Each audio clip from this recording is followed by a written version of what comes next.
হ্যাঁ, হ্যাঁ, এই স্বাধীনতার দরকার তো ছিলই।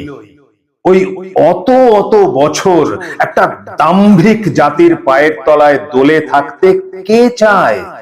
তাই একজন বঙ্কিমকে লিখতেই হয় আনন্দমঠ, একজন শরৎচন্দ্রকে তাই লিখতে হয় পথের দাবি, একজন রবীন্দ্রনাথকে তাই 100টা 4 অধ্যায় আর ঘরে বাইরে লেখার পরও নাইটহুড ছুঁড়ে ফেলতে হয় না। এই রাজনৈতিক স্বাধীনতার তো দরকার ছিলই। তারপর তারপর অবশ্য স্বাধীনতা শব্দটা যে পাত্রে পড়েছে সেই পাত্রের আকার নিয়েছে। স্বাধীন ভারতে মেয়েরা হাঁকলো, দাও অর্থনৈতিক স্বাধীনতা দাও। যে যেভাবে পারলো ওটা কেড়ে নিল। কেউ করলো প্রচুর পড়াশোনা, বেশি পড়াশোনায় মেয়েরা বিধবা হয়, হলে হব। একজন বেথুন, একজন নিবেদিতা, একজন লেডি অবলা বসু এগিয়ে এসে শয়ে শয়ে বালিকা বিদ্যালয় খুলে দিলেন। মেয়েরা হুড়মুড় করে ঢুকে পড়ল। বেরিয়ে এলো সব সরস্বতী হয়ে।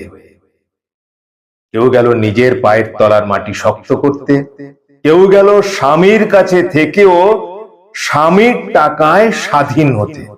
হলো কোনটা সম্মানিত স্বাধীনতা তা বিচার করতে সমাজ তেড়ে এলো। এলো মহান নারীবাদ। পুরুষের সমানাধিকার দাবিতে দাবিতে ছেয়ে গেল আকাশ।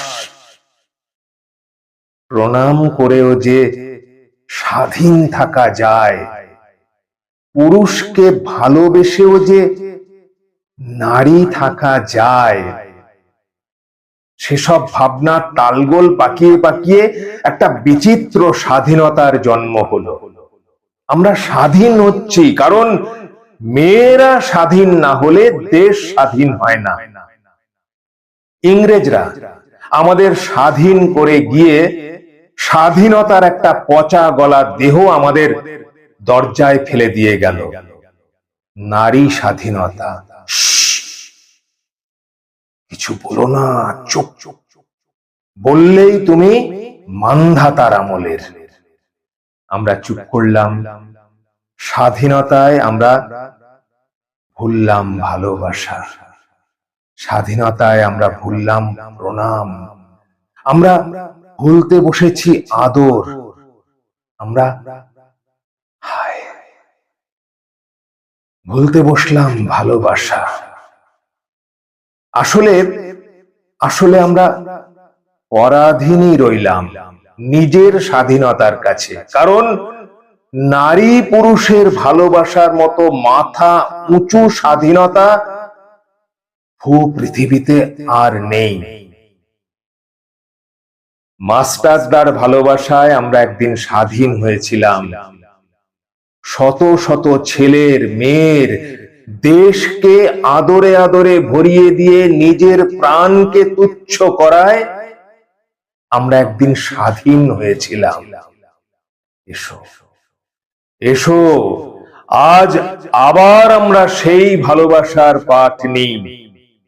আমরা নিজের ধর্ম, বিশ্বাস, বেদনায় স্বাধীন হই। আমরা ভালোবাসতে বাসতে স্বাধীন হই। আমরা বিদ্রোহে নয়, ভালোবাসায় স্বাধীন হই।